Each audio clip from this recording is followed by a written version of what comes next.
Good morning, everyone, and welcome to the opening session of day 2 for Dare to Be Great 3, Dare to Be Great 2021 virtual conference.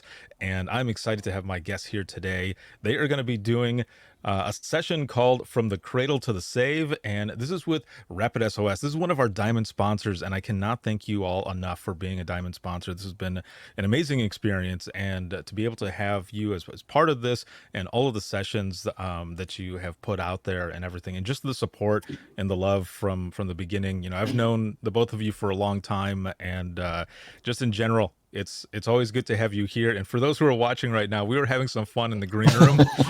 I'm trying to be so serious right now. I'm like, Yeah. yes, we've been we here a long were. time. Yeah, it was so good. Intriguing. But it's again really good to have you both here. And we have Karin Marquez, who's the Senior Director of Public Safety, and Jamison Peevyhouse, who's the Director of Public Safety, both for RapidSOS. So take it away. Thank you for being here. Thanks for such a professional introduction there, Ricardo. Well, you know, I try. I try. It's really early. We've decided that, it's really early no matter where you're at. So good morning, folks. I am Jamison. I have with me the wonderful, beautiful Karin here with us today. And we're going to have a conversation about where 911 is going and where we have been, why we wound up at RapidSOS, but really the background of what we're doing to help influence and to empower telecommunicators across the entire country and other places too. So Karin, go ahead with your introduction, ma'am. Karin Marquez, and now he's being nice to me after I'm trying. coffee. No, I'm kidding. We're super excited to be here with you all this morning, whether you're on the West Coast, Central, or the East Coast, which you've had a little bit more coffee than I have had. Yep. But Karin Marquez, I've been here at RapidSOS for about 3.5 years and excited to be here with you all this morning. So graveyarders, hope your eyes can stay open for this session, and day shifters, you too, because early mornings, they're hard to just kind of get the day going. So thank you all for joining us wherever you're coming from. Grab your coffee and let's strap on our seatbelt and get going, Jamison. For sure. So I would agree. I think if you're on graveyard shift, it's probably that twilight moment where it's kind of like, oh, I hated those moments trying to drive home. So do be careful if you're heading home shortly. I am Jamison. I've been here at RapidSOS since October of last year. Came over during the tail end of the pandemic, which is kind of cool. And I spent about 20 years in the comm center. As most of you know, I spent some time on the NINA board, as well as the training coordinator for the state of Tennessee. And that was just a fantastic role that I had there. And last year, I just been chatting with Karin a little bit back last summer about what all RapidSOS is doing. And it's always been a company very near and dear to my heart. And the mission they have is just, of course, been fantastic. And I just said, hey, if there's ever an opportunity where I get to work for y'all, I'd be more than happy to have a conversation. And that snowballed really quickly. So came over in October and get to work with a wonderful team today with our public safety team. Has 470 years of experience in the comm center or supporting telecommunications. It is. That's half a millennia. That really goes to show two things, I think, Karin. One is our commitment to public safety, but particularly the telecommunicator. And secondly, the desire for folks who are in the industry to be a part of the solution. And I think that's just fantastic. So it has been a rocket ship ride. I thought I knew busy, and I came here and I was like, oh, y'all like work. Y'all really, it's like a storm every day. Maybe it's the amount of time that we spend just ideating and coming up with new ideas and how do we impact this information flow into the comm center. Man, I've just been eating it up. It's been fantastic. It's amazing. And one of the most fun things I think that we get to do is really chat and learn from thousands and thousands of telecommunicators, supervisors, directors, field responders all across the country, and really truly have an impact. Because what also really excites me, Jamison, is when we get these emails back or these social media posts from agencies that say, here's a life that was saved because of that technology. And so coming from 21 years of 911 where you have impact in your local community, it is so exciting to see the impact that you can help others have through providing a tool, a solution, training.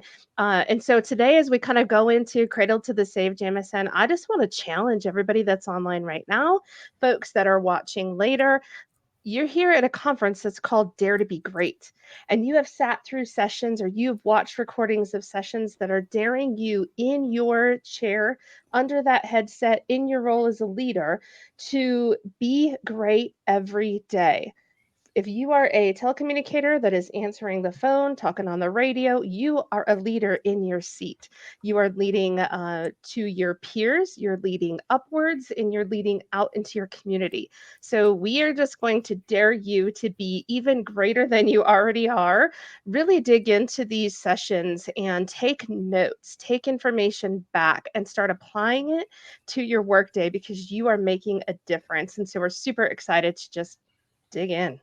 Yeah, and that's a great point too, Karen. So I made notes yesterday during the sessions, and kudos to Ricardo and the team for who they brought to the forefront. Folks who are leaders in comm centers, who've been telecommunicators, who understand the process, the technologists who are on board as well, talking about new technologies and how we implement that.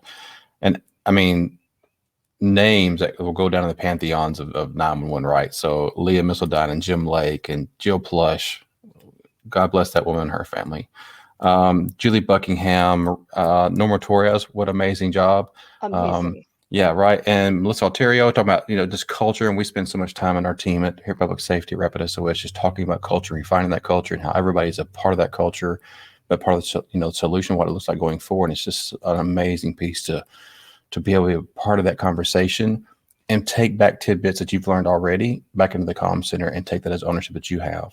But today, Christine Bannister yeah, too. right. Oh my goodness. That was such an impactful, really a testimony into and being very vulnerable and sharing Yes, information so that we can all be greater for ourselves too. Because if we right. can't be great within ourselves, we can't really help other people. I agreed, and that continues today, right? So Doug Showalter and Halcyon Frank are back again today. Brian McMurdo out of Hamilton County, Ohio. That's going to be an amazing session right there.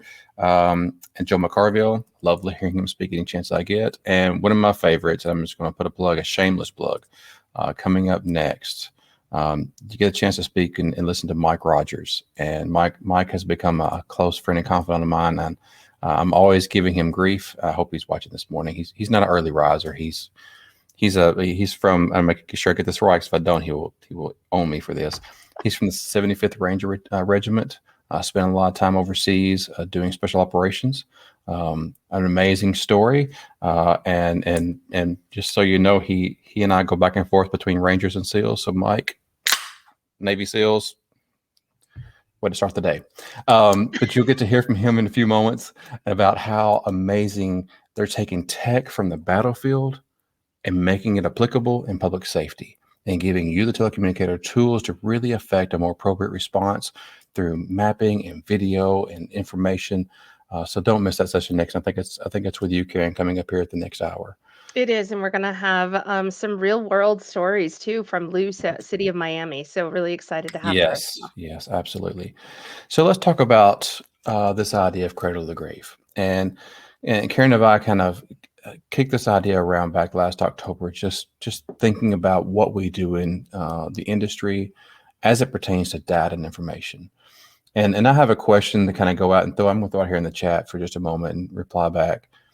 As we go through this process, what things about data concern you in the operations field? And it's just a wide open question. We want to keep it very broad, and we'll try to get to those and answer those.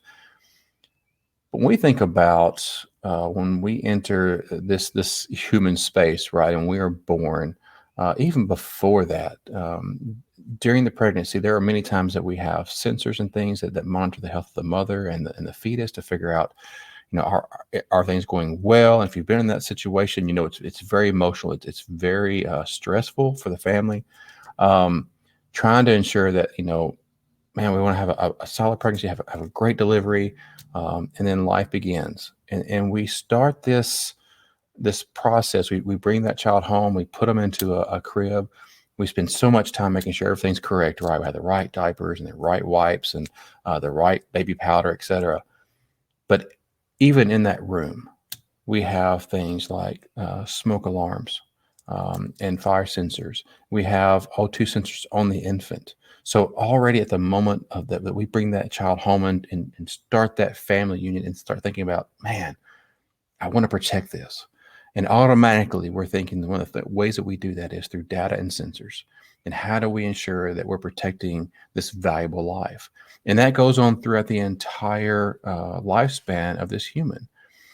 And for the next couple of minutes, Karen and I are going to talk about what it's like to walk through life and think about all the different sensors that impact us as a human, that protect us.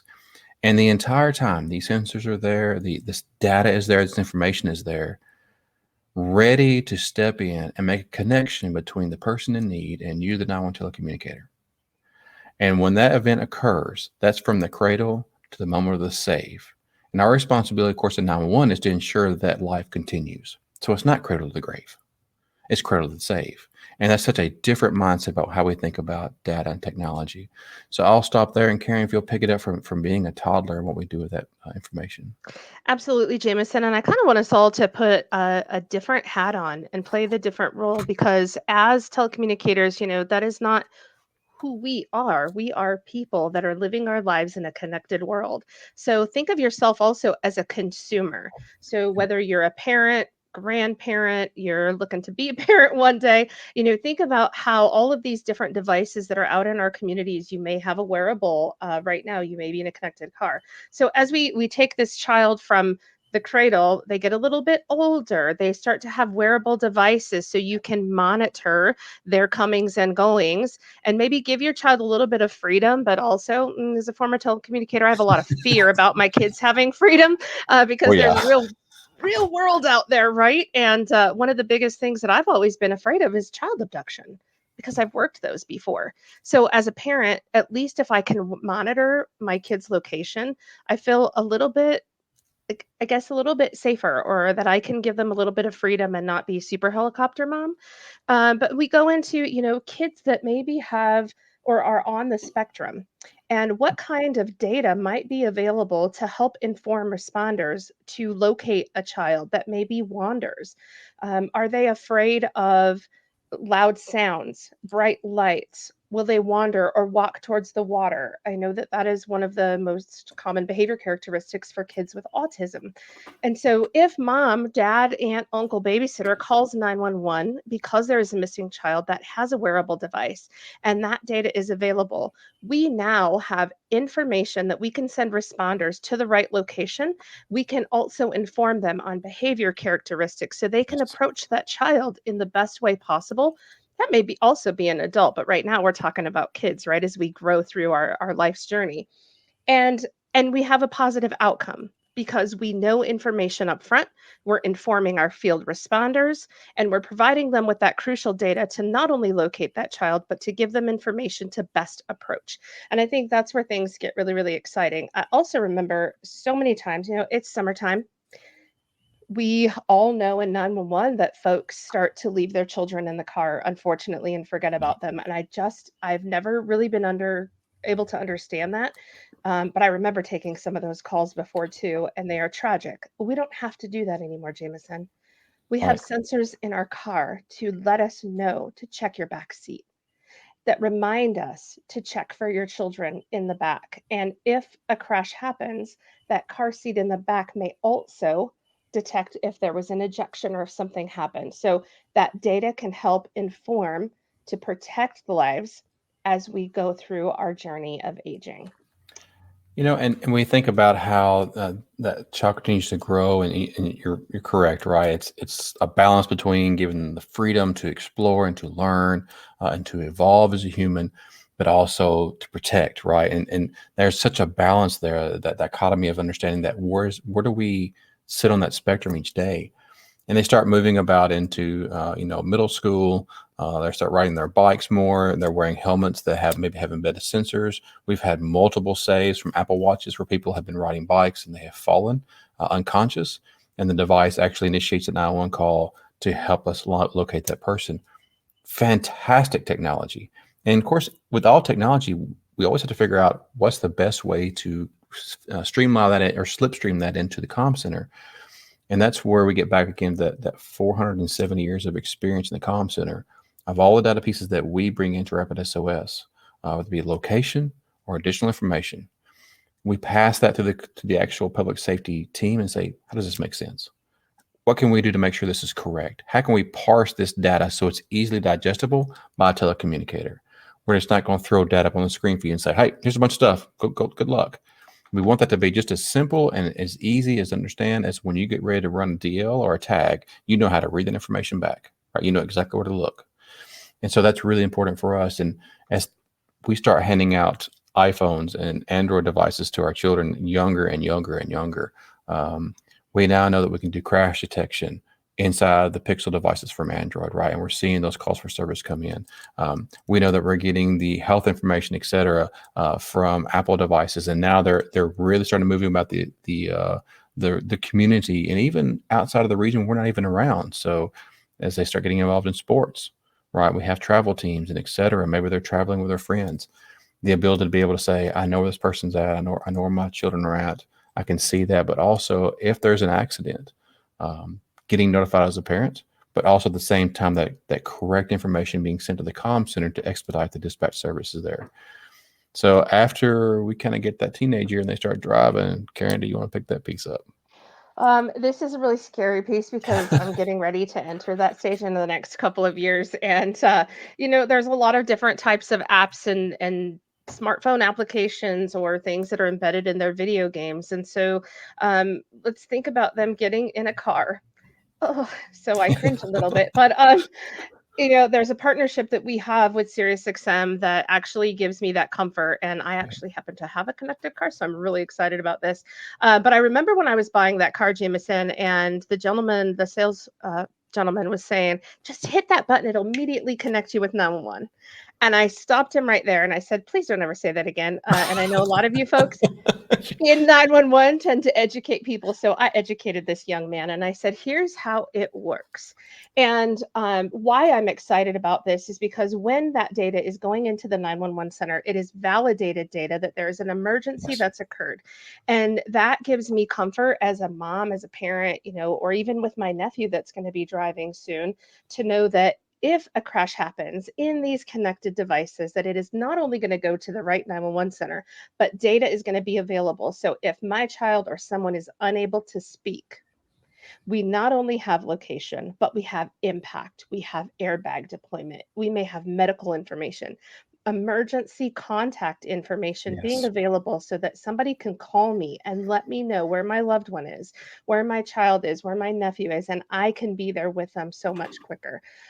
So I get really excited about that. And then, as we go into kids that have social media, there's a lot of opportunity, and even from dating apps, which I'll transition to you, Jamison, in a minute. But as we go older Good in our stuff. life, not for any particular reason, but as we get older in our life, we start to get a little bit more concerned because our kids are growing and they are getting a little bit more freedom, and they are living in this very, very connected world where many of the applications on their phone, not just their OS, not just their device, are going to be able to provide life-saving data when needed the most.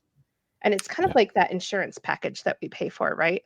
We may not need it It every is. day, but it's when we need it the most. And that's why it's really important for people to utilize their tools, because it may be in your everyday world that you just get that muscle memory at the workstation, right? And we know what to do, when to do it. This is an everyday call. And then you get that one really significant event or incident. And you will know exactly what to do without even having to think. Your fingers know where to go, your eyes know where to go. And that is really where what we can do and we can impact in the center becomes even more critical. So now we're going to go to college. Yeah, well, hang on a second. I want to pick up a few of these comments over here in the chat function. So thank you for being interactive so early in the morning. John, great point. All this tech is great, and I'm generally a fan as an end user. Same here, right? Bleeding edge. As a dispatcher, there needs to be better standards to reduce false alarms. For instance, people putting their life alert in the bag when they travel and it triggers a false sensor. I 100% agree with you. So we'll talk a little bit about false alarms. I think Karen mentioned SiriusXM. Great conversation with them yesterday. Go back and watch that piece. It will blow your mind about how many of the false alarms are actually calling and never pushing to the comm center to ensure that we're not sending you false alarms. And it's on the magnitude of tens of thousands a month. And so they're doing that process. When it comes to building alarms, burglary alarms, fall alarms, et cetera, That's a process we know we have to still continue to work on, working with our partners, but also NINA and APCO and the alarm industry, et cetera, particularly for the legacy alarm companies, the ones who've been around for quite some time. I mean, they're trying to catch up with all these new companies like Simply Safe and et cetera that are, pushing out end user, do it yourself. Here's your Christmas birthday gift. Next day you're online, right? And those are really important for us to understand. How do we work with those?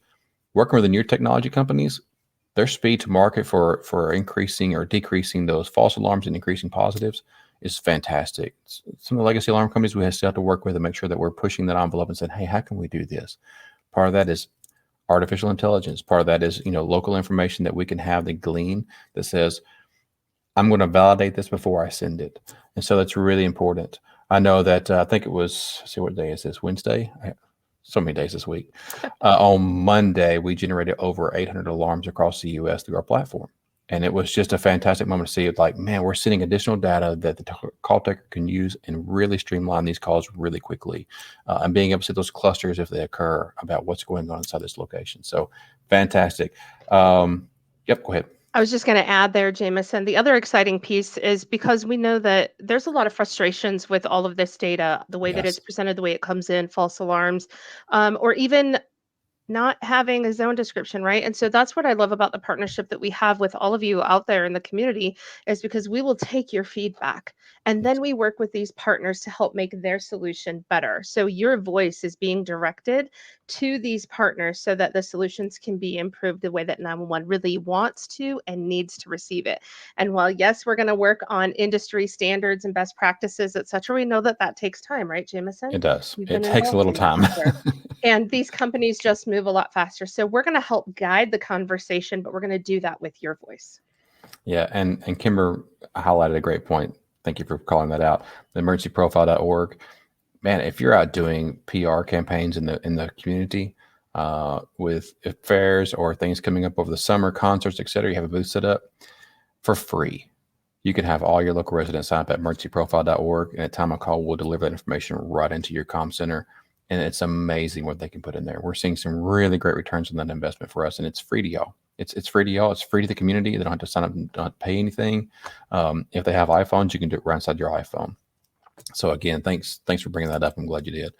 So let's talk about college. Whew. Made my first college visit back just before the pandemic hit, and my daughter at the time was in 8th grade. She's like, I want to go here for college. I'm like, okay, that's a shock into my reality. But she wants to travel and go to Stanford, and I live in Tennessee, and that's a long way away.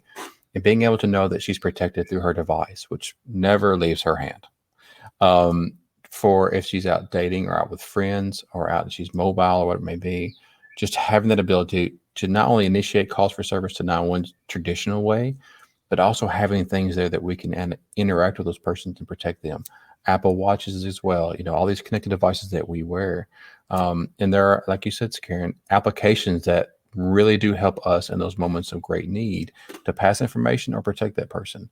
And we have to, again, work on the issues of false alarms. And I think that we are constantly, I use the word curating that solution, right? Because it's constantly curing it like you would like a ham or something, right? It takes time. You're constantly checking on it. You're removing some data sources, adding some data sources to make sure it works. I know in a Facebook group this past weekend, I was watching, people are like, man, RapidSOS, it's like every week they're doing something new. They're putting out something new. And you're like, you're right. But we're not only just pushing out new things for you to use, we're also curating things that we already have. Like, hey, we heard some feedback from three or four agencies. Man, we would love to have XYZ. And then we go back to our engineers and like, can you do this? And they're like, yeah, we can do that. And it's just amazing to see the culture that we have for expediting solutions into the market space. And that's been fantastic. All right, back to Cradle to the Safe. Now, as we get older, maybe along the age of Karin and I or whatever, and we start having health issues, right? And I've had some cardiac issues, and I've been working through those and wearing devices occasionally to monitor those. I have a great friend of mine who's a medic. He's been having some issues, and his doctor actually prescribed him the Apple Watch. I want you to wear the Apple Watch. I want you to know when you're having a cardiac arrhythmia. man, what a fantastic time we live in, to where you don't have to wear like a 5 lead sticky all over your chest and, hang it out the back over here and put it on your belt. You just go out and buy an Apple Watch and have an excuse to buy a really nice watch, and be able to monitor that live, right? And then if something occurs, to immediately be able to send information into the comm center so that you can expedite that ambulance. That is fantastic information. And then we get on later into life, and Karen, I'll let you pick it up from here. Yeah, a little bit later into life, I became a caretaker for my father who had been sick for many, many years, and we still wanted to give him that freedom, right? And there's all of these different connected devices that we were able to get data from as he went through his life. So I felt comfortable as a caretaker knowing that if there was an emergency, and I shared this at his funeral not too long ago, he was Rapid SOS ready. Yeah. And I knew that my local agencies all had Rapid SOS, and I knew that they used it. And that gave me another just sense of security, peace, and comfort. If and when I was traveling for work, if something happened to dad and he called 911, his medical information would be there. He had a profile, he had his Apple Watch, he had all of his medical conditions, his allergies to medications. And so it was a sense of security for him, because when you are taking care of aging parents, they still want that individuality and that independence, and you kind of have to give them some of that. So this was the ability for a caretaker to set your parent up with all of the things that were Rapid SOS ready and connected, and knowing what the 911 centers in your area, or if they traveled around, were going to be able to see. So that made me feel really good. We got our connected home to make sure that, if and when something happens here, that my location information is going to be delivered immediately.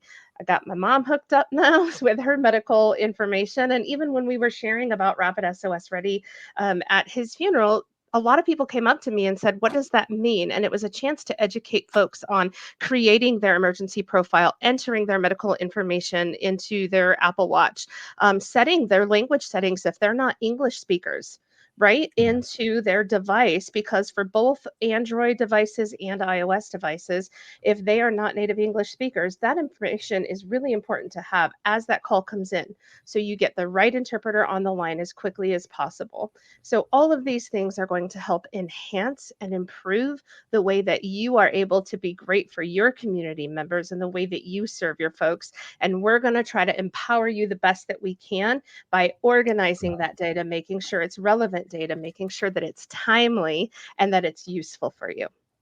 That's fantastic. And again, as we get later on years, at what point did we had the conversation? Had my grandparents stopped driving, right? And what point do we take their keys away? And what point do we allow them to drive? But we also, track their movements to ensure that they're being protected. And the things that we have today for that kind of data is amazing. And then what's just over the edge of the horizon is just fantastic. And it's interesting that we're having this conversation, and many of you here this morning are really up at the butt crack of dawn. But it's just like looking at the dawn, and we see the light on the horizon for how additional data is going to empower the telecommunicator in the future. And I know we worry a lot about, well, how do we transition from what's been legacy phone call to not a phone call, right? And how do we see that transition? And we know over the next several years, we'll see the same type of transition that we saw with wireless calls. And many of you may have been around for that when wireless calls were 3, 4, 5%. We couldn't find anybody. There was nothing. And then we did phase one. We got a tower and a callback number. We're like, we're really cooking with gas now. And then, call volume started to really pick up, right? And then we're at 40% of our call volume, 50% of our call volume. And there was a swap, right? And the landline started declining. And we have phase two, and we were just so ecstatic that we can get at least within a couple of football fields. And then call volume started spiking 70%, 80%, 90% of our call volume today. And having Rapid SOS there to help deliver that additional information about the location that gets super precise. I remember the first time we tried it on our comm center, and we were just amazed to look at, we knew what parking space, not lot, what parking space they were standing in when they made the call. And it blew my mind. We're going to see the same thing with IoT, the Internet of Things devices, these sensors and connected devices. When we think about how many cell phones are in a market space, let's take Tennessee, for example, 7 million residents, we're roughly 8 million cell phones, and that's pretty much tied together. A few more cell phones than we have people. With sensors and IoT devices, etc., that number is unlimited. You could have a home that could have 10 sensors in it, right? And there are 4 million homes in Tennessee. That's a lot of sensors, right? And we think about how that explosion in sensor development, et cetera, is going to take off over time. There's going to be a time when we have those calls for service coming from sensor-based devices that don't need a phone call. They're going to exceed our call volume for our landline and our wireless calls. Now, what does that mean for us? That's kind of a scary thing, right? For years, we've measured many of our metrics, our accreditation, our standards, et cetera, from time of call to the time that we collect information, dispatch that call for service, start turning tires, effective response, right? We've been doing that for years. Today, not tomorrow, today, we are providing you information and data at time of incident before the call can even be made, and many times before a call could ever be accomplished because there's an outage or that person is unconscious or nobody can see them because they ran out the roadway or they were biking somewhere on a bicycle and they fell and they're in a ravine. We're giving you that information at time of incident. Talk about changing the paradigm of 911, right? No longer are we waiting for a phone call for someone to find someone to say, hey, there's been something bad happen here. Additionally, we're ensuring RapidSOS that the data that we send through to you is data that you can operationalize. And we talked quite a bit about that yesterday at the end of the SiriusXM session. Please go back and check that out. How do you operationalize that data? Now that as you operationalize that data, your speed to dispatch is greatly shortened, so you can really get that information out quicker. But additionally, you're not literally prying, begging, trying to coax information out of that extremely emotional caller in a really intense, stressful moment in their life. But you're getting the data that you need to immediately effect a response. And what you're hearing on the phone is just validating what you're seeing on the screen. What a brave new world. We are changing the paradigm every single day, and it's available right now. And that blows my mind. What an amazing time. So Karin, what about the folks we're going to be hiring in 2, 3, 4, 5 years? What about when your son starts working in the comm center?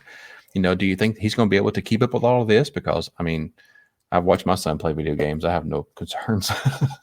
I have no concerns. In fact, my son doesn't like to talk on the phone now as a preteen. Right. So, do you think he's really going to want to talk to people if he can get all of this great contextual information and be more informed than what somebody can actually verbalize? And it's going to be a lot more accurate as well, right?